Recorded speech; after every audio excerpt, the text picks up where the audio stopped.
నందు ప్రియులారా, మన ప్రభు అయిన యేసుక్రీస్తు వారి నామంలో మీకందరికి కూడా శుభం తెలియజేస్తూ ప్రభువును సేవించి మహింపరిచేటువంటి భాగ్యాన్ని ఆయన మనకు అనుగ్రహించేందుకు కొరకై ఆయన సన్నిధిలో సాగిలపడి ఆరాధిస్తూ ఉన్నాం. ఈ దినము పరిశుద్ధ లేఖనంలో నుండి కొరింథీయులకు రాసినటువంటి మొదటి పత్రిక 10వ అధ్యాయం, 1 Corinthians chapter 10 verse 12. కొరింథీయులకు రాసిన మొదటి పత్రిక 10వ అధ్యాయము 12వ వచనం. తాను నిలుచుచున్నానని తలంచుకున్నవాడు పడకుండునట్లు జాగ్రత్తగా చూచుకొనవలెను. తాను నిలుచుచున్నానని తలంచుకున్నవాడు పడకుండునట్లు జాగ్రత్తగా చూచుకొనవలెను. ప్రేమగల ప్రభు, ఈ లేఖనం నుండి మన హృదయాలను తాకునుగాక. ప్రార్థన చేసుకుందాం. ప్రియమైన దేవా, యేసుక్రీస్తు వారి పేరిట స్తోత్రములు. మీ ఘననామను మహింపరిచి ఆరాధిస్తూ ఉంటున్నాం. మీ సజీవ సత్యవాక్యము నుండి మాతో మీరు మాట్లాడి మహిమ పొందము. ప్రశస్తమైన అమూల్యమైన కలువలలో మీరు కార్చిన పుణ్య రక్తాన్ని నా హృదయం మీద, మా అందరి హృదయాల మీద ప్రోక్షించుకుంటూ యేసుక్రీస్తు వారి పేరిట ప్రార్థించి వేడుకుంటూ ఉన్నాము తండ్రి. ఆమెన్. ప్రియులారా, కొరింథీయులకు రాసిన మొదటి పత్రిక 10వ అధ్యాయం 12వ వచనం మనం చదువుకున్నాం. తాను నిలుచుచున్నానని తలంచుకొనువాడు పడకుండానట్లు జాగ్రత్తగా చూసుకోవాలి.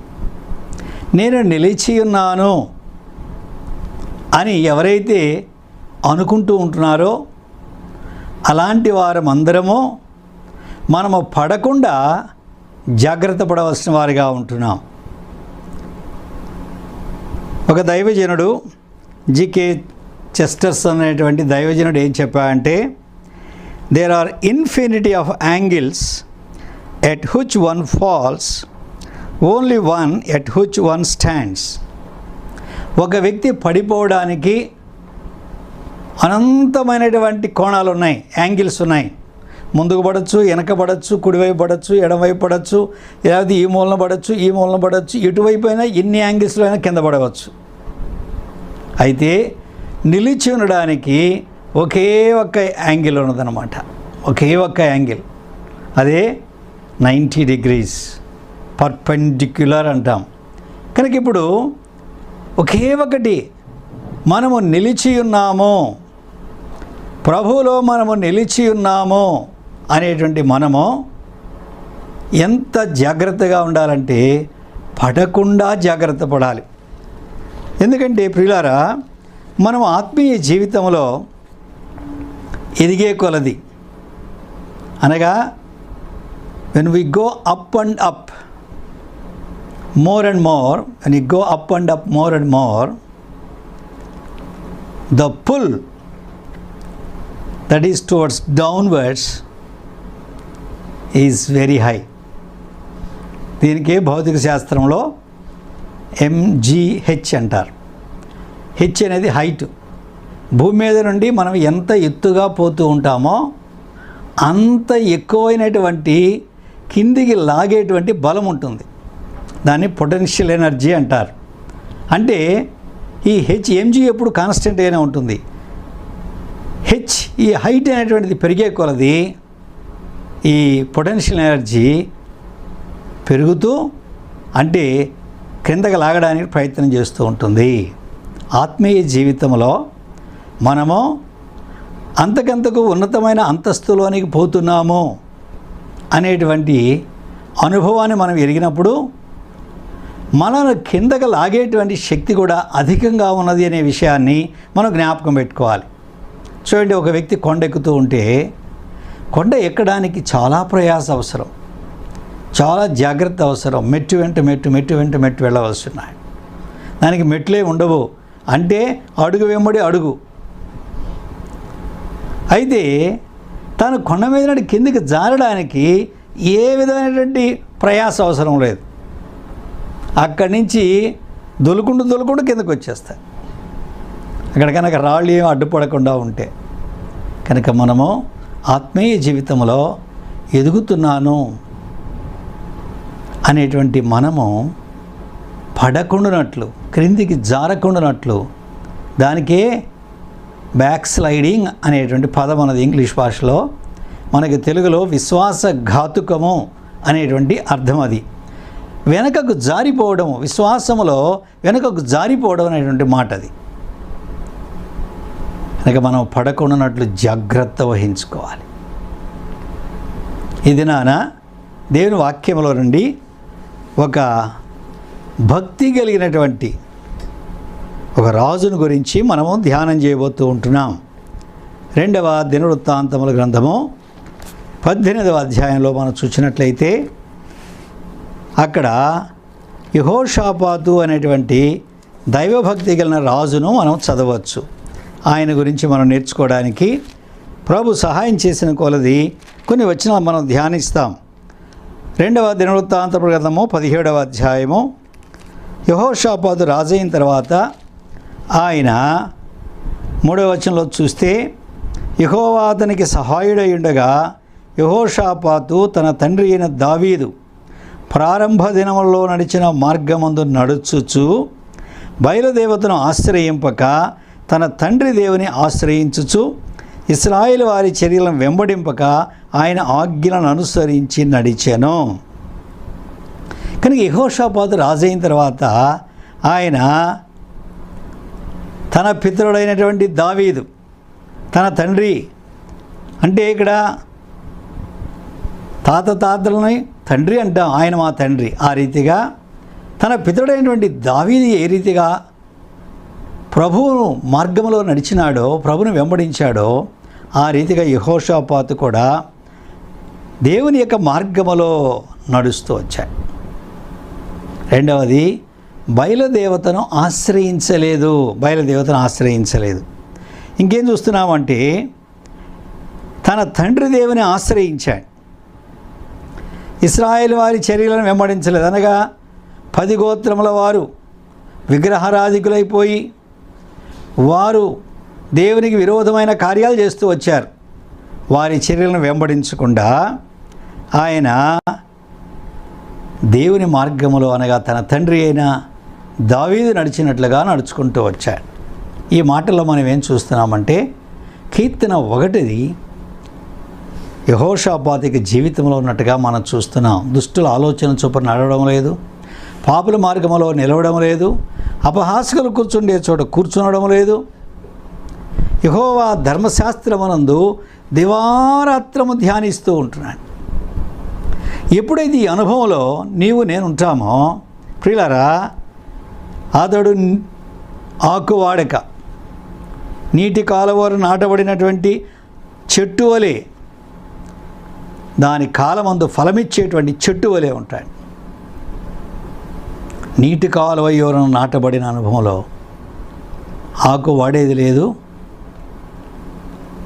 దాని కాలములో ఫలమిచ్చేటువంటి జీవితం. అతడు చేయనదంతయు సఫలమగును. ఇది ప్రభు ఇచ్చిన వాగ్దానం. కనుక యెహోషాపాతు తన తండ్రి అయినటువంటి దావీదు యొక్క మార్గంలో నడిచినాడంటే తన తండ్రి, తన పితరుడైనటువంటి దావీదు రాసినటువంటి కీర్తనల గ్రంథాన్ని తను చదువుతూ వచ్చాడు. ప్రియులారా, ఏ రాజైనా తనకు ముందున్నటువంటి దినాల్లో ఉన్న రాజుల యొక్క చరిత్ర, లేకపోతే వారు రాసినటువంటి గ్రంథం, దేవుని యొక్క ధర్మశాస్త్రం, ఆ తర్వాత చరిత్ర, మరి కీర్తనలు, సామెతలు, ఇలాంటి పుస్తకాలు అన్నీ కూడా యెహోషాపాతుకు అందుబాటులో ఉన్నాయి. రాజుగా తను దేవుని వాక్యాన్ని ధ్యానం చేసేవాడు. యెహోవా ధర్మశాస్త్రం అనుసరించి నడుచుకోవడానికి తీర్మానం చేసుకునే వ్యక్తిగా మనం చూస్తూ ఉంటున్నాం. ఎప్పుడైతే ఆ రీతిగా తను తీర్మానం చేసుకున్నాడో అక్కడ మనం ఏం చూస్తున్నామంటే దేవుడు 5వ వచనములో, కాబట్టి యెహోవా అతని చేత రాజ్యమును స్థిరపరిచెను, అతనికి ఐశ్వర్యమును ఘనతయు మెండుగా కలిగెను. కనుక ప్రభు యొక్క వాగ్దానం ఎంత ఖచ్చితంగా నెరవేరిందో మనం ఇక్కడ చూస్తూ ఉంటున్నాం. ఎంత స్పష్టంగా నెరవేరిందో మనం చూస్తూ ఉంటున్నాం. దేవుని యొక్క ధర్మశాస్త్రం ఆనందిస్తూ ప్రభు మార్గంలో నడుస్తూ వచ్చినప్పుడు ప్రభు అతనిని అభివృద్ధిపరిచినట్లుగా చూస్తూ ఉంటున్నాం. అతడు చేయనిదంతా సఫలమైనట్లుగా మనం ఇక్కడ గమనిస్తూ ఉంటున్నాం. అతనికి ఐశ్వర్యము ఘనత కలిగింది. తర్వాత 6వ వచనంలో మనం చూసినప్పుడు యెహోవా మార్గముల యందు నడుచుకుని అతడు తన మనస్సును దృఢపరుచుకుని వాడై, ఇంగ్లీష్ భాషలో ఏమన్నదంటే delight in the ways of the lord. యెహోవా మార్గముల యందు నడుచుకునుట యందు ఆనందం. యెహోవా మార్గములు నడుచుకున్నట్లో ఆనందము, సంతోషంతో ఆనందంతో ఆయన మార్గాల్లో నడుచుకుంటూ వచ్చాడు. ఇది రెండవ విషయం. ఈ రీతిగా ఎప్పుడైతే తను దేవుని మార్గాలు ఆనందిస్తూ వచ్చాడో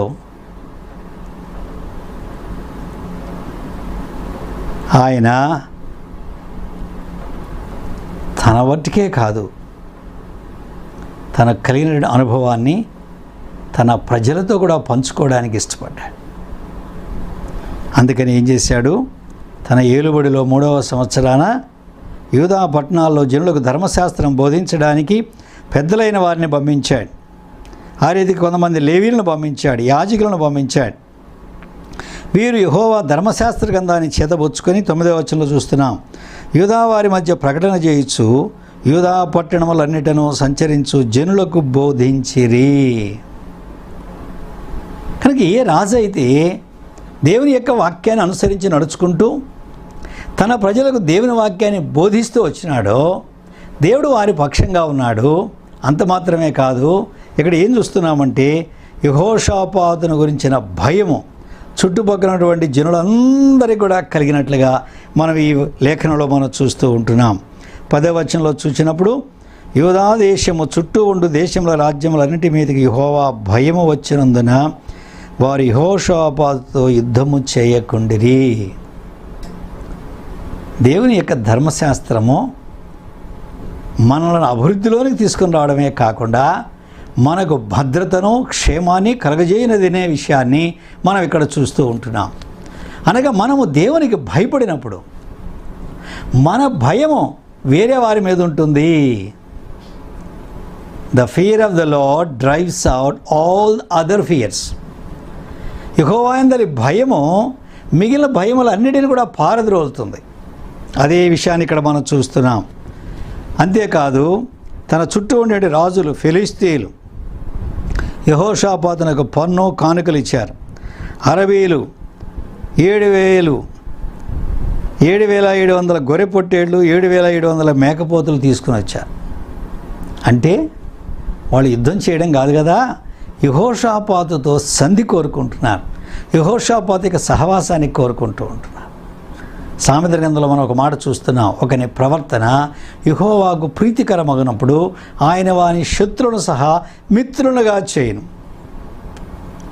కనుక ఈ ఫిలిస్తీయులు ఆరంభం నుండి మనం చూసినప్పుడు ఇశ్రాయేలుకు వ్యతిరేకంగా పోరాడుతూ వచ్చారు. అరబీలు కూడా అంతే. అయితే ఇప్పుడు యెహోషాపాతు యొక్క ప్రవర్తన యెహోవాకు ప్రీతికరంగా ఉన్నది కనుక శత్రువులు మిత్రులుగా చేయబడ్డారు. ఇది దేవుడు చేసే కార్యము ప్రియులారా. ఈ రీతిగా అభివృద్ధి పొందాడు, విస్తారమైన సంపద కలిగింది, అంతకంతకు గొప్పవాడైనాడు. 12వ వచనంలో యెహోషాపాతు అంతకంతకు గొప్పవాడై. మన పితరుని ఇస్సాకు విషయంలో కూడా అదే మాట చూస్తాం. ఇస్సాకు దేవుని మాట ప్రకారంగా ఆ దేశం ముందున్నవాడై విత్తనం వేసి 100 ఫలం పొందాడు. అతడు మిక్కిలి గొప్పవాడగు వరకు క్రమక్రమముగా అభివృద్ధి పొందుతూ వచ్చాయి. కనుక దేవుని ఆశీర్వాదము మనకు ఎప్పుడు కలుగుతుంది అంటే దేవుని యొక్క ధర్మశాస్త్రాన్ని మన హృదయంలో దాచుకున్నప్పుడు, ఆ ధర్మశాస్త్ర ప్రకారంగా మనం నడుచుకున్నప్పుడు, ఆ ధర్మశాస్త్రమును మనం ఇతరులకు బోధించినప్పుడు, అనగా దేవుని గురించిన సాక్ష్యము, ప్రభు మన జీవితంలో ఏ కార్యం చేస్తున్నాడో దాని గురించి ఇతరులకు సాక్ష్యం ఇచ్చుట, ఆయన సువార్తను ప్రకటించుట, ఇవి రెండు కలిసి ఉంటాయి. సువార్త ప్రకటించడము, సాక్ష్యం ఇచ్చడము, ఇవి రెండు కూడా కలిసి ఉంటాయి. సాక్ష్యం లేకుండా సువార్త లేదు, సువార్త లేకుండా సాక్ష్యం లేదు. దైవజనుడు సాధు సుందర్ సింగ్ గారు చెప్పిన మాట. ఇవి రెండు కలిసి ఉంటాయి. ఆ రీతిగా యెహోషాపాతు తన ప్రజలందరికీ వాక్యం బోధించాడు కనుక దేవుడు యెహోషాపాతుకు తోడుగా ఉండి అంతకంతకు గొప్పవాడైన ఈ రీతిగా దేవుడు అతన్ని ఆశీర్వదించినాడు అనే మాటను మనం చూస్తున్నాం. అంతేకాదు తన ప్రజలలో యూదా బెన్యామీను గోత్రాలలో 11,60,000 మంది సైనికులు, యుద్ధానికి పోదగిన వారు, సిద్ధముగా ఉన్నవారు, తర్ఫీదు పొందినటువంటి సైనికులు తన రాజ్యంలో ఉన్నట్టుగా చూస్తున్నాం. కనుక దేవుడు తనకి ఎంత బలం అనుగ్రహించాడో చూడండి. అయితే యెహోషాపాతు తనకు కలిగినటువంటి సైన్యం మీద ఆధారపడలేదు, తనకు కలిగినటువంటి ఐశ్వర్యం మీద ఆధారపడలేదు, దేవుని మీదనే ఆధారపడ్డాడు. యెహోవాను ఆశ్రయించుటకు మనసు నిలుపుకొనిన వాడు యెహోవాను ఆశ్రయించినాడు. తన తండ్రి దేవుని ఆశ్రయించాడు. తన యొక్క నమ్మిక దేవుడు ఇచ్చిన వాటి మీద కాదు కానీ దేవుని మీదనే ఆయన నమ్మికున్నట్టుగా చూస్తున్నాం. అనేకసార్లు మనము దేవుడిచ్చిన దానముల మీద నమ్మిక ఉంచి దాతను మర్చిపోయేవారిగా ఉంటాం. అయితే దాత యందు విశ్వాసం ఉంచి దేవుడిచ్చిన దానములను మనం ఉపయోగించుకోవాల్సిన వారిగా ఉంటున్నాం. అంతే, వాటి మీద మన దృష్టి నిలపవద్దు. మన దృష్టి ప్రభువు మీదనే ఉన్నప్పుడు మనకు కలిగినటువంటి ఆ ఈవులున్నవే అవి ఆశీర్వాదకరంగా ఉంటాయి. కనుక యెహోషాపాతు ఎంత అభివృద్ధి పొందాడు. ప్రియమైన సహోదరుడా సహోదరి, నీ విశ్వాస జీవితంలో అభివృద్ధి పొందాలి అంటే విశ్వాస జీవితంలోనే కాకుండా అన్ని విషయంలో అభివృద్ధి పొందాలంటే దేవుడు అబ్రహామును అన్ని విషయంలో ఆశీర్వదించాడు. ఆ రీతిగా అన్ని విషయాల్లో మనం ఆశీర్వదించబడాలి అంటే దేవుని యొక్క వాక్యమును మన హృదయంలో దాచుకొని ఆ వాక్య ప్రకారంగా ప్రవర్తించడమే, ఆ వాక్యము మన అనుభవంలో ఇతరులకు వివరించడం ద్వారా దేవుని ఆశీర్వాదం మనకు కలుగుతుందనే సంగతిని మనం ఇక్కడ చూస్తూ ఉంటున్నాం. కనుక ఇప్పుడు యెహోషాపాతు నిలిచి ఉన్నాడు, యెహోషాపాతు స్థిరపడినాడు. ఇక్కడే చాలా జాగ్రత్తలు అవసరం. మనము అభివృద్ధి పొందిన తర్వాత, స్థిరపడిన తర్వాత ఒక చిన్న తప్పిదము మన జీవితంలో గొప్ప నష్టాన్ని కలుగజేస్తుంది. అది ఎంత నష్టమో చెప్పలేం. ఇక్కడ మనం చూస్తున్న యెహోషాపాతు జీవితంలో 3 సంగతులు, 3 disastrous alliances with apostate Israel. దైవ భ్రష్టులైనటువంటి ఇశ్రాయేలు 10 గోత్రాల రాజుతో 3 ఒప్పందాలు చేసుకున్నాడు. అక్కడ ఆరంభమైంది యెహోషాపాతు యొక్క అవిధేయత, యెహోషాపాతు యొక్క జీవితంలో నష్టము.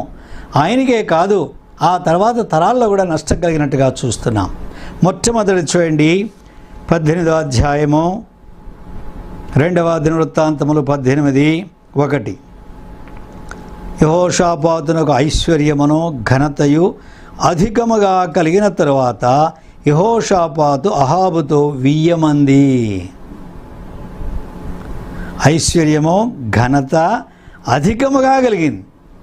అప్పుడు యెహోషాపాతు ఏం చేశా అంటే ఇశ్రాయేలు రాజు అయినటువంటి అహాబుతో 1000 మంది నాడు.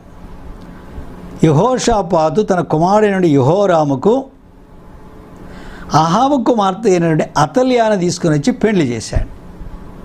ఆ రీతిగా భ్రష్టులైనటువంటి కుటుంబంలోనికి తన కుమారుని పంపించాడు. లేక ఒక భ్రష్టురాలు వారి బిడ్డను, వారి కుమార్తెను తన ఇంటిలోనికి తీసుకొచ్చుకున్నాడు. ఏమి కారణం ఏంటి? Equal status. నేను రాజును కదా, నా కోడలు కూడా రాజు కుటుంబంలో నుంచే రావాలని తన అంతస్తుకు తగినట్టుగా తను ఏం చేశాడంటే అహాబు కుమార్తెను తీసుకొని పెళ్లి చేసుకున్నాడు. యూదారాజ్యంలో ఎవరు లేరా? యూదారాజ్యంలో కన్యకలు లేరా? యోగ్యులైన వారు లేరా? దైవభక్తి లేని వారు లేరా? యెహోషాపాతు యొక్క పొరపాటు. ఇది ఆరంభంలో చూడడానికి సామాన్యంగా కనబడుతుంది ప్రియులారా. ఆ తర్వాతి కాలంలో అది కలగజేసేటువంటి నష్టములు అది వివరించలేనట్లుగా మనం చూస్తూ ఉంటున్నాం. ఇది మొట్టమొదటి తప్పిదము. వివాహ సంబంధమును ఏర్పరచుకున్నాడు. వీరు ఎవరు? భక్తిహీనులు. ఈ భక్తిహీనులతో యెహోవా శత్రువులు వీరు. దేవుని యొక్క వాక్యంలో రాయబడిన మాట ఏంటంటే 19వ అధ్యాయం 2వ వచనంలో మనం చూసినప్పుడు దీర్ఘదర్శి యెహోషాపాతు దగ్గరికి వచ్చి ఏమన్నా అంటే, నీవు భక్తిహీనులకు సహాయం చేసి యెహోవా శత్రువులకు స్నేహితుడవైతివి. కనుక దైవభక్తి కలిగినటువంటి యెహోషాపాతు భక్తిహీనులైనటువంటి యెహోవాకు శత్రువులైనటువంటి అహాబు యొక్క కుటుంబంతో వివాహ సంబంధాన్ని ఏర్పరచుకున్నాడు. అనేకసార్లు విశ్వాసుల యొక్క జీవితాల్లో మనం చూసినప్పుడు వారు ఇక్కడ పొరపాటు చేస్తూ ఉంటారు. ఈ లోక సంబంధమైన డబ్బును ఆశించి, లేక ఉద్యోగం ఉన్నదని, లేకపోతే ఆయా ఆధిక్యతలు ఉన్నాయని, ఆ స్టేటస్ ఉన్నదని దైవభక్తి లేనటువంటి భక్తిహీనులైన వారిని వివాహం ద్వారా తమ జీవితంలోనికి వారు ఆహ్వానిస్తూ ఉంటున్నారు. ప్రియమైన సహోదరుడా సహోదరి, ఇది దేవుని వాక్యానికి భిన్నమైనటువంటి సంగతి. మీరు అవిశ్వాసులతో విజ్జోడు కాకుడి. Be not yoked with unbelievers. ఒక కాడికి ఎద్దును, రెండో వైపు దున్నపోతును లేక గాడిదను జత చేసి దున్నకూడదు. మన దేశంలో ఒక ఎద్దు ఒక దున్నపోతుని కలిపి దున్నుతూ ఉంటారు. ఇశ్రాయేలు దేశంలో ఒక ఎద్దును ఒక గాడిదను జత చేసి దున్నుతూ ఉంటాడు. ప్రభు చెప్పాడు, ఎద్దును గాడిదను జత చేసి దున్నకూడదు. కనుక ఇది కేవలం వ్యవసాయ పని గురించి కాదు ప్రభు చెప్పింది. ఒక కాడి క్రింద ఆ కాడి వారిద్దరిని బంధిస్తుంది. ఒక్కటిగా ఈ రెండు పశువులు ఒక్కటిగా కాడిని లాగవలసి ఉన్నాయి. భార్యాభర్తలు వివాహం అనేటువంటి కాడి ద్వారా వారు ఐక్యపరచబడుతూ ఉంటున్నారు. వీరు భిన్నమైనటువంటి విశ్వాసాల్లో నుంచి వస్తే ఆ కాడి ముందుకు సాగదు. కొంతకాలానికి కాడి ఇరిగిపోతుంది కూడా. యెహోషాపాతు చేసిన పొరపాటు ఇది మొట్టమొదటిది. భక్తిహీనులైనటువంటి అహాబు యెజెబెలు యొక్క సంతానమైనటువంటి అత్తల్యాను తన కోడలుగా ఇంటికి తీసుకొచ్చాడు. ఇది మొట్టమొదటిగా యెహోషాపాతు యొక్క తప్పిదాన్ని చూస్తున్నాం. రెండవది చూడండి, ఇక్కడ మనం చూస్తున్నాం 18వ అధ్యాయం వివాహం వీయమందిన తర్వాత 18:2లో కొన్ని సంవత్సరములు గతించిన మీదట షోమ్రోను నుండి అహాబు వద్దకు పోయెను.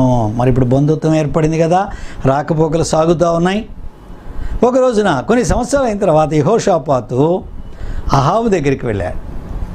అహాబు వచ్చినాడు కదా, బావగారు వచ్చారని ఏం చేసినాడు? విస్తారమైనటువంటి పశువులను, గొర్రెలను కోయించి గొప్ప విందు చేయించాడు. యెహోషాపాతు గౌరవార్థం. మనకందరికీ తెలుసు, మన దేశానికి మరొక దేశం యొక్క అధిపతి, ప్రధానమంత్రి లేకపోతే అధ్యక్షుడు మన దేశానికి వచ్చినప్పుడు ఆయన గౌరవార్థముగా మన రాష్ట్రపతి భవనంలో గొప్ప విందు ఏర్పాటు చేస్తారు.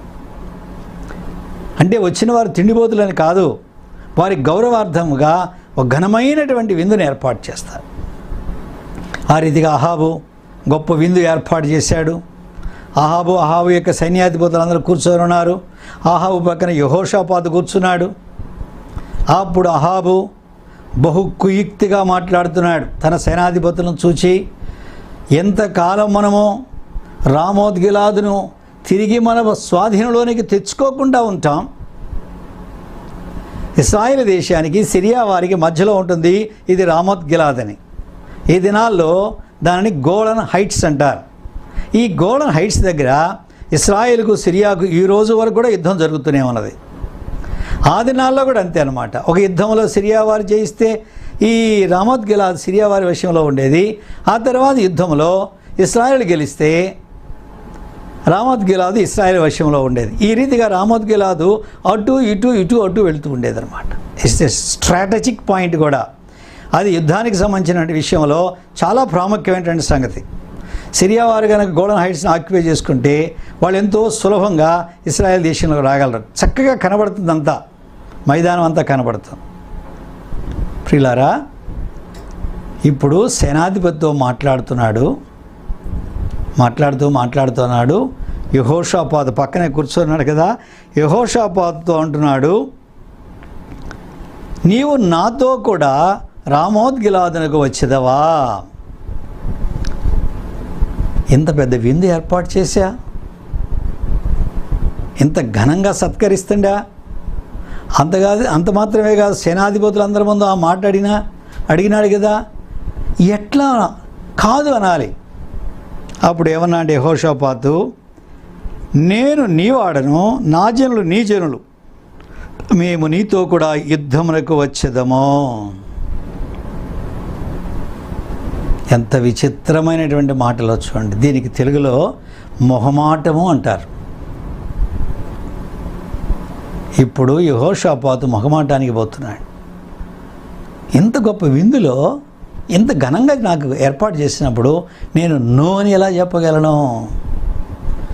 భక్తిహీనులతో కలిసి విందు చేసుకోవడం, భక్తిహీనులతో విందులో పాలు పొందడం, ఈ భక్తిహీనుల యొక్క ఆలోచన, దుష్టుల యొక్క ఆలోచన చొప్పున నడవడానికి, పాపుల యొక్క మార్గంలో నిలవడానికి తనిప్పుడు అహాబునకు లొంగిపోయినట్లుగా మనం చూస్తూ ఉంటున్నాం. నేను నీ వాడను, నా జనులు నీ జనులు, మేము నీతో కూడా యుద్ధమునకు వచ్చేదాం. ఆ రీతిగా యెహోషాపాతు అహాబు రాజుతో సైనిక ఒప్పందం చేసినాడు. కానీ ఇప్పుడు ఒప్పందం చేసి నాకు మనం చదువుకున్నట్టుగా తరువాతి వచనంలోనే యుద్ధానికి పోయినట్టుగా ఉంది. అంటే ఇంత ఒక నిమిషంలో లేకపోతే ఒక రోజులో జరిగిన కార్యాలు కాదు. దీనంతటి వరకైనా సిద్ధపాటు చాలా నెలలు ఉంటుంది. అయినను యెహోషాపాతు తన తప్పును సరిదిద్దుకోవడానికి ఇష్టపడటం లేదు. మాట ఇచ్చాను కదా, ఇప్పుడు ఆ మాటని నేను ఎట్లా వెనక్కి తీసుకునేది అని అనుకుంటున్నాడే కానీ ఇది భక్తిహీనులతో కలవడం కదా అనేటువంటి గ్రహింపులో ఆయన లేనట్టుగా మనం చూస్తూ ఉంటున్నాం. యుద్ధానికి బయలుదేరారు. అహాబు అన్నాడు యెహోషాపాతుతో, రాజా నీవు రాజవస్త్రాలతోనే యుద్ధానికి రా, నేను మారువేషం వేసుకుని యుద్ధానికి వస్తా.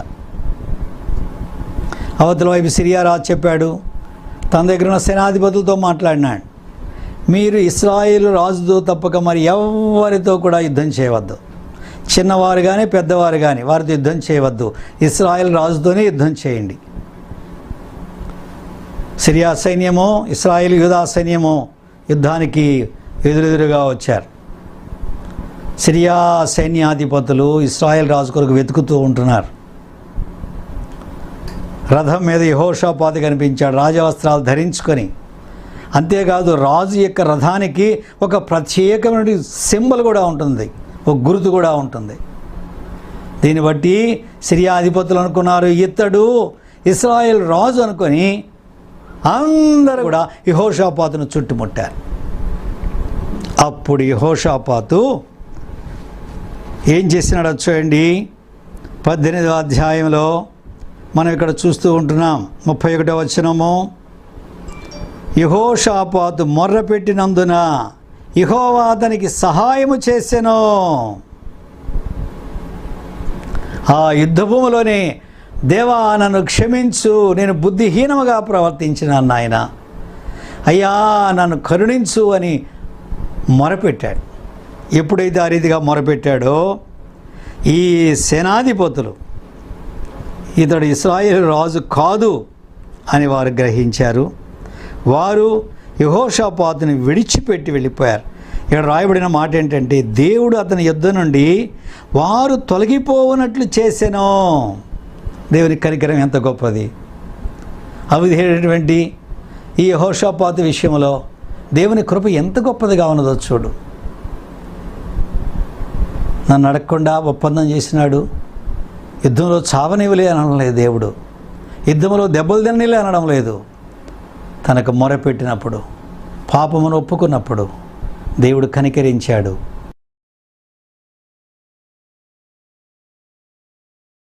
ఈ సిరియా అధిపతులకు అర్థమైంది ఇతడు ఇశ్రాయేల్ రాజు కాదు అని.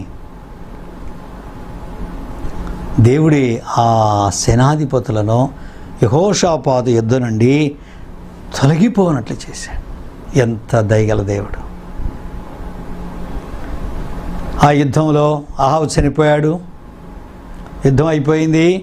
ఆ యెహోషాపాతు తిరిగి యూదాకు వచ్చాడు. యూదాకు వచ్చినప్పుడు 19వ అధ్యాయము 1-2 వచనాలు మనం చూసినప్పుడు, యెహోషాపాతు ఏ అపాయము చెందకుండా యెరూషలేమునందు తన నగరానికి తిరిగి వచ్చినప్పుడు దీర్ఘదర్శి హనానీ కుమారుడు యెహూ అతన్ని ఎదుర్కొనబోయి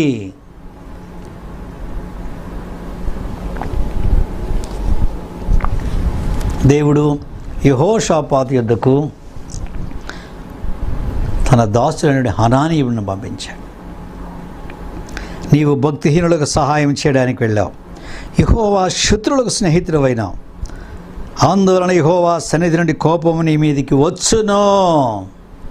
ప్రియులారా, పాపం ఒప్పుకున్నప్పుడు ప్రభు మన పాపాన్ని క్షమిస్తాడు, అనుమానమేమి లేదు. కానీ ఆ పాపం వల్ల కలిగేటువంటి పర్యవసానం అన్నదే the consequences of sin. He had to suffer, he had to bear. పాపము చేయుటకు సాహసించవద్దు. యేసు ప్రభు యొక్క రక్తం ప్రతి పాపమును కడుగుతుంది. మనం ఒప్పుకుంటే ఆయన క్షమిస్తాడు కదా అని పాపము జోలికి పోవద్దు, పాపములో పడవద్దు. పాపమున కలిగేటువంటి పరిణామములు అవి చాలా భయంకరంగా ఉంటాయి. యెహోవా శత్రువు కలిగినటువంటి వీరు యెహోవా ప్రవక్తలను చంపినటువంటి అహాబు కుటుంబంతో ఈ రీతిగా దైవ భక్తి కలిగినటువంటి యెహోషాపాతు సంబంధాన్ని ఏర్పరచుకున్నాడు. తన ప్రజలను విడిచిపెట్టి మరొకరి యొక్క సహాయం కొరకై మరొకరితో యుద్ధం చేయడానికి వెళ్ళాడు. ఎంత విచారకరమైన సంగతి ప్రియులారా! అనేక సార్లు మనం కూడా ఇలాంటి పొరపాట్లే చేస్తూ ఉంటాం.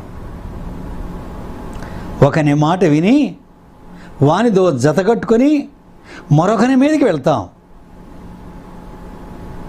జాగ్రత్త ప్రియులారా, కీడు చేయడానికి మన పాదములు పరిగెత్తకూడదు. మన పాదములు సమాధాన మార్గంలో నిలిచి ఉండాలని దేవుని యొక్క వాక్యంలో మనం చూస్తూ ఉంటున్నాం. ఇది 2వ అలయన్స్, మిలిటరీ అలయన్స్, సైనిక ఒప్పందం. 3వదిగా మనం చూసినప్పుడు అహాబు చనిపోయాడు. ఆ తర్వాత అహాబు కుమారుడు యెహోరాము రాజయ్యాడు.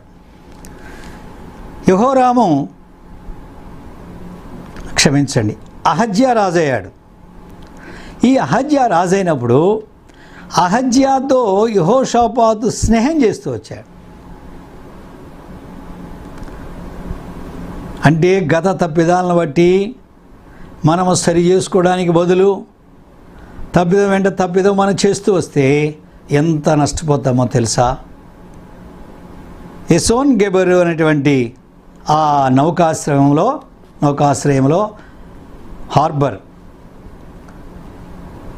ఓడలు తయారు చేస్తారు. యెహోషాపాతు అహజ్యా ఇద్దరు కలిసి ఒక ఒప్పందం చేసుకున్నారు. దీన్ని ఏమంటారంటే merchant navy alliance. Merchant navy వ్యాపారం కొరకైనటువంటి ఓడలు ఇవి. మామూలుగా నేవీ అనగానే మనం యుద్ధానికి సంబంధించిన నేవీ అనుకుంటాం, నిజమే. అయితే మర్చెంట్ నేవీ అని ఇంకొకటి ఉన్నది. ఈ మర్చెంట్ నేవీ ఏంటంటే వ్యాపార సంబంధమైనటువంటి వస్తువులను తీసుకెళ్ళి ఒక దేశం నుండి మరొక దేశానికి సరుకులను రవాణా చేస్తూ ఉంటాయి ఓడలు. ఈ మర్చెంట్ నేవీ అలయన్స్ని యెహోషాపాతు అహజ్యాతో ఏర్పరచుకున్నాడు. అతడు భక్తిహీనుడు కదా, ఆ సంగతి తెలియదు ఆయనకు. ఆ రీతిగా వ్యాపార సంబంధమైన ఒప్పందం చేశాడు. ఏం జరిగింది? ఆ ఓడలు ఆ నౌకాశ్రయమును విడవకుండానే అవి బద్దలైపోయినాయి. దేవుని యొక్క వాక్యంలో మనం చూస్తున్నాం. ప్రభువు తన ప్రవక్తను పంపించాడు. 37వ వచనం, 20వ అధ్యాయం 37వ వచనంలో, అప్పుడు మారేషావాడును దోదావాహు కుమారుడు ఎలియేజరు, నీవు అహజ్యాతో స్నేహము చేసుకొంటివి గనక యెహోవా నీ పనులను భంగము చేయనని యెహోషాపాతు మీద ప్రవచనం ఒకటి చెప్పాను. ఆ ఓడలు తర్షీషునకు వెళ్లకుండా బద్దలైపోయెను. పితరుడైన సొలొమోను ఎసోన్ గెబెరు నుండి ఓడలను తర్షీషుకు పంపించి తర్షీషు నుండి బంగారం తీసుకొచ్చాడు. అవును, సొలొమోను దినాల్లో ఆ పరిశ్రమ అభివృద్ధి కలిగింది, లాభం కలిగింది. కాబట్టి నేను కూడా ఇప్పుడు అది చేస్తాననుకోవడం పొరపాటు. ఇది దేవుడు మనల్ని చేయమంటున్నాడా అనేది మనం ఎరగాలి. రెండవది, భక్తిహీనులతో ఏ విధమైన భాగస్వామ్యం కలిగి ఉండవద్దు ప్రియులారా. మీరు వ్యాపారం చేయాలనుకున్నా, వ్యవసాయం చేయాలనుకున్నా, లేక ఏదైనా ఒక ఇండస్ట్రీ మీరు ఏర్పాటు చేసుకోవాలన్నా ప్రభు మీకు సహాయం చేసే కొలది భక్తిహీనులతో భాగస్వామ్యంలోనికి వెళ్ళవద్దు. Don't have partnership with ungodly people. వాళ్ళు నిన్ను మోసం చేస్తారు, వారి చేతిలో మోసపోతావు. విశ్వాసులైన వారు ఈ రీతిగా అన్ని జనులతో వ్యాపార లావాదేవీలు పెట్టుకొని నష్టపోయినటువంటి అనేకులను నేను చూచినాను. యెహోషాపాతు భక్తిహీనులతో సాంగత్యం చేశాడు. ఆ పెట్టుబడి అంతా వృధా అయిపోయింది, అంతా కూడా క్యాపిటల్ వేస్ట్ అయిపోయింది. ఎవరి సొమ్మిది? ప్రజల సొమ్ము. రాజుగా తను చేసిన తప్పిదాన్ని బట్టి ఫైనాన్షియల్ లాసెస్. ఎవరు దీనికి బాధ్యులు? ఈ దినాల్లో కూడా మనం చూస్తూ ఉంటాం, ప్రభుత్వాలు వారికి ఇష్టం వచ్చినటువంటి పనులు చేస్తూ ఉంటారు. ఆ తర్వాత అది నష్టం ఎవరిది? అది ప్రజల యొక్క సొమ్మది, ప్రజలు కట్టినటువంటి పన్ను. అందుకని మనం ప్రార్థన చేస్తుంటాం, దేవా అధినేతలకు జ్ఞానం ఇవ్వు నాయనా, వారు సరియైన విధానంలో ప్రజలను పరిపాలించేటట్లు కృప దయచే దేవా అని మనం ప్రార్థన చేస్తూ ఉంటాం. వారు పొరపాట్లు చేస్తే అది నీకు నాకు కూడా నష్టం కలుగుతుంది. అందుకని మనం వారి కొరకు ప్రార్థన చేయవలసిన వారిగా ఉంటూ ఉన్నాం. ఇది మూడవదిగా. 3 ఒప్పందంలో ఒకటి మ్యారేజ్ అలయన్స్, రెండవది మిలిటరీ అలయన్స్, మూడవది మర్చెంట్ నేవీ అలయన్స్. వివాహ సంబంధాన్ని ఏర్పరచుకున్నాడు భక్తిహీనులతో. రెండవది సైనిక ఒప్పందం చేసుకున్నాడు. మూడవది వ్యాపార ఒప్పందం చేసుకున్నాడు. సైనిక ఒప్పందం వలన యుద్ధంలో కొంతమంది సైనికులు చనిపోయారు, తప్పనిసరిగా చనిపోతారు. వ్యాపార ఒప్పందం వలన ఆర్థిక నష్టం కలిగింది. ఇవి రెండు అప్పటికప్పుడే నష్టం, ఆ తర్వాత దినాల్లో ఏ విధమైన నష్టాన్ని కలిగించవు. ఆ నష్టం ఏదో అప్పుడే అయిపోయింది. అయితే వివాహ ఒప్పందం అన్నదే, వివాహ సంబంధం అన్నదే ఆ రోజుతోనే కాదు, అది తర్వాత తరతరాలు కూడా ఆ నష్టము కొనసాగుతూనే ఉంటుంది. ప్రియులారా, యెహోషాపాతు చేసినటువంటి ఈ పని వలన ఏం జరిగిందో చూడండి. ఎప్పుడైతే తాను భక్తిహీనురాలైనటువంటి అతల్యాను కోడలుగా చేసుకున్నాడో, యెహోషాపాతు చనిపోయిన తర్వాత యెహోషాపాతు కుమారుడు నుండి యెహోరాము రాజయ్యాడు. ఈ యెహోరాము భార్యే భక్తిహీనురాలైనటువంటి అతల్య. బయలు దేవతారాధన చేసేటువంటి స్త్రీ ఈమె. యెజెబెలు యొక్క కుమార్తె, దుష్టురాలైనటువంటి యెజెబెలు యొక్క కుమార్తె. ఈమె యూదా రాజ్యంలోనికి వచ్చింది. యెహోరాము రాజు అయితే మరి ఈమె రాణి కదా. ఆమె యొక్క ఇన్ఫ్లుయెన్స్, ఆమె యొక్క ప్రభావం ఎంతగా ఉంటుంది? బయలకు గుడి కట్టించింది. యెరూషలేములో బయలకు గుడి. అయ్యో, ఎంత విచారకరమైన సంగతి. దైవజనుడైన దావీదు పురాన్ని, దేవుని యొక్క మందసాన్ని తీసుకుని వచ్చాడు. దేవుడు వర్ణాను కళ్ళమును ఆలయముగా ఏర్పరచుకున్నాడు, చూపించాడు స్థలాన్ని. దావీదు ఆ కళ్ళాన్ని కొని దేవాలయం కొరకై సిద్ధపరిచాడు. సొలొమోను ఆ స్థలములో దేవాలయాన్ని కట్టాడు.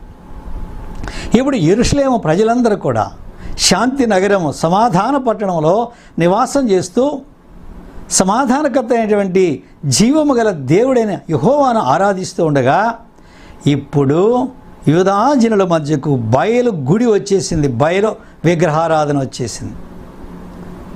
ప్రియులారా, ఒక్క పొరపాటు తన కుటుంబానికే కాదు కానీ ప్రజలందరిలో అనేకులలో ఆ ప్రభావం కలిగింది. They were influenced by the queen and they turn from the lord to boil.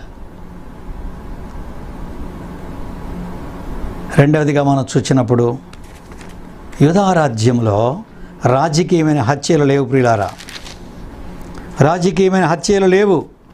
అయితే 21వ అధ్యాయం 4వ వచనంలో మనం చూసినప్పుడు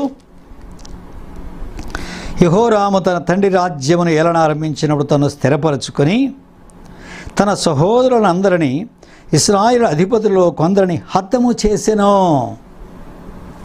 సొలొమోనుకు చాలామంది కుమారులు ఉన్నారు, దావీదుకు చాలామంది కుమారులు ఉన్నారు. అందరూ రాజులు అవ్వలేరు. దావీదు కుమారుడు సొలొమోను రాజు అయ్యాడు.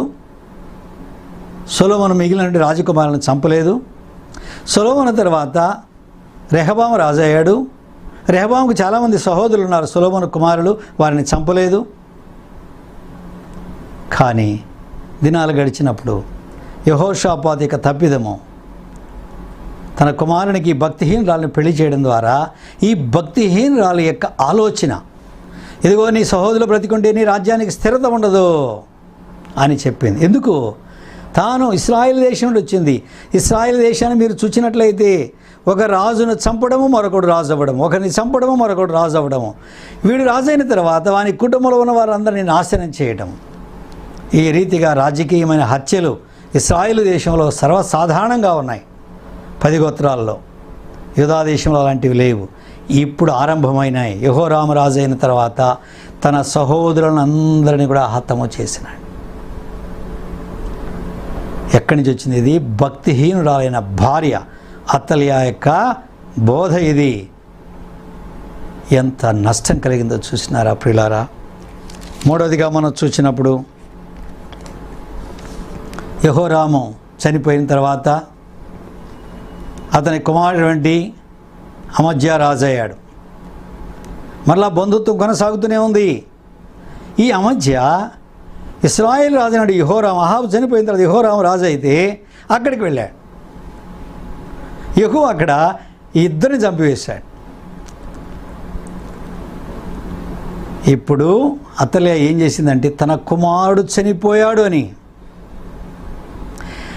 మిగిలిన రాజకుమారులందరినీ హతం చేసింది ప్రియులారా. 23వ అధ్యాయము 22వ అధ్యాయము 10వ వచనంలో మనం చూసినప్పుడు ఈ మాటలు మనం చూడవచ్చు.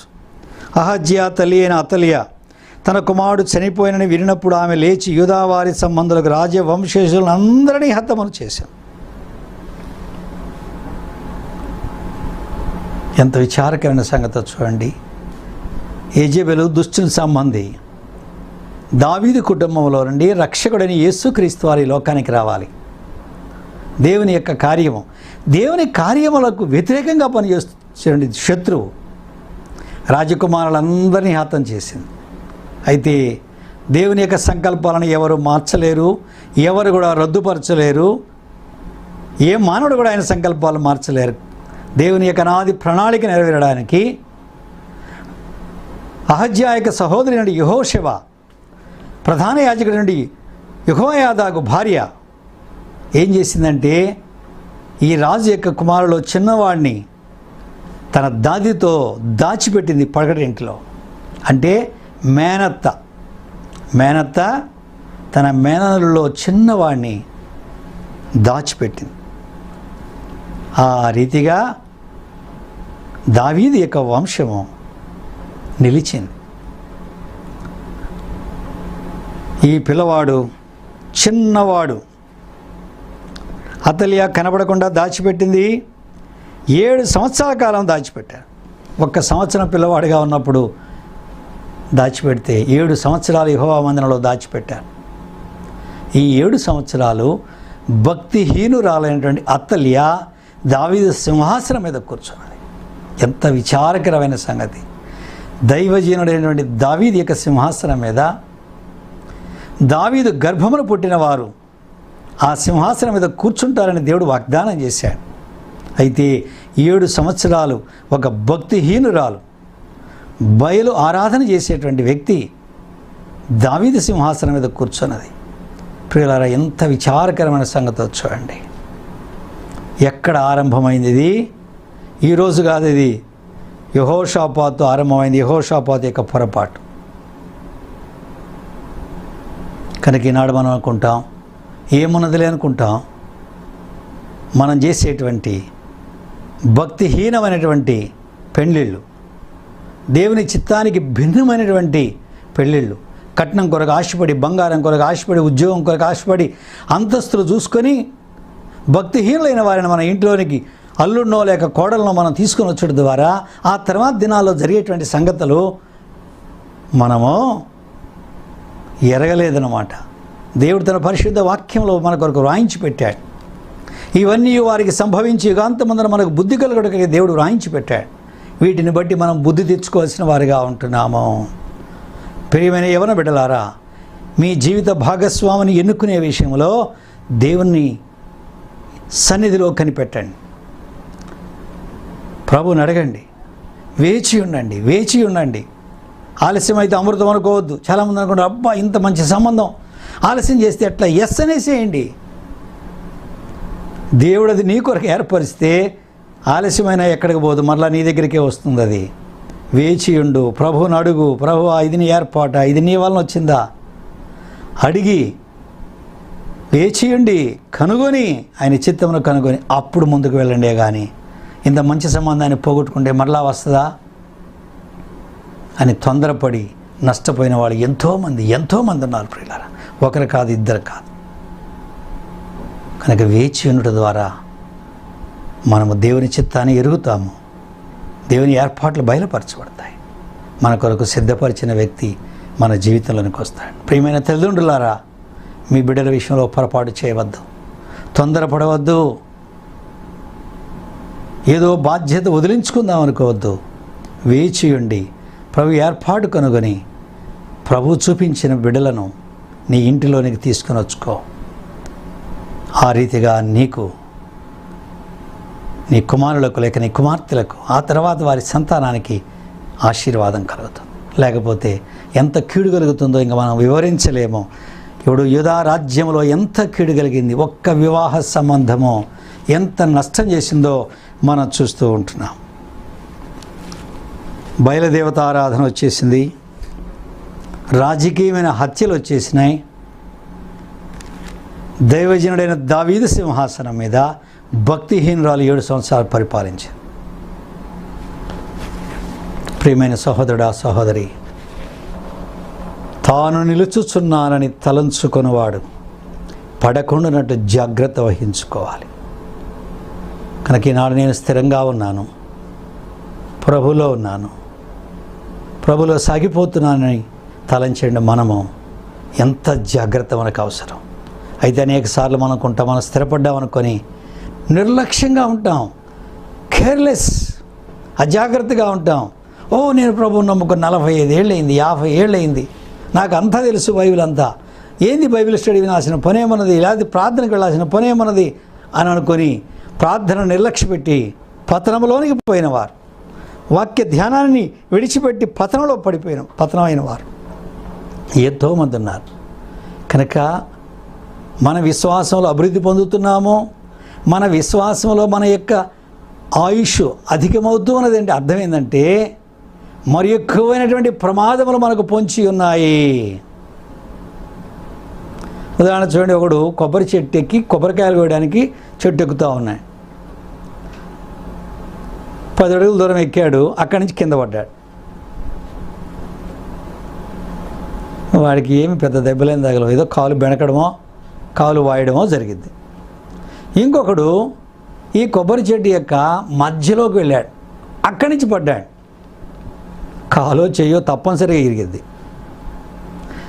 ఇంకొకడు ఎక్కడ దాకా ఎక్కా అంటే కాయలు పట్టుకుని అంత దాకా వెళ్ళాడు, అక్కడి నుంచి పడ్డాడు.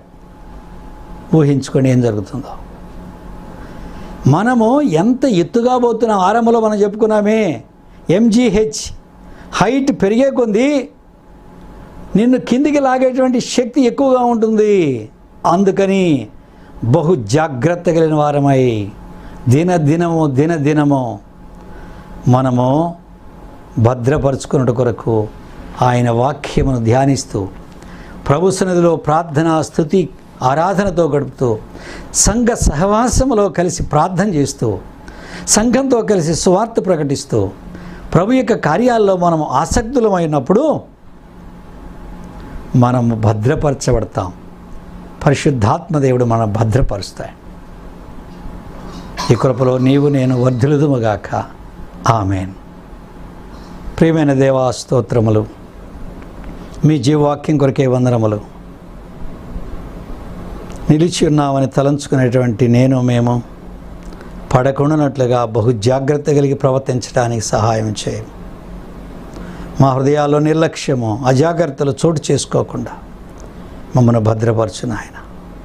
యేసుక్రీస్తు వారి పేరిట స్తుతించి ప్రార్థించి వేడుకుంటూ ఉన్నాము తండ్రి.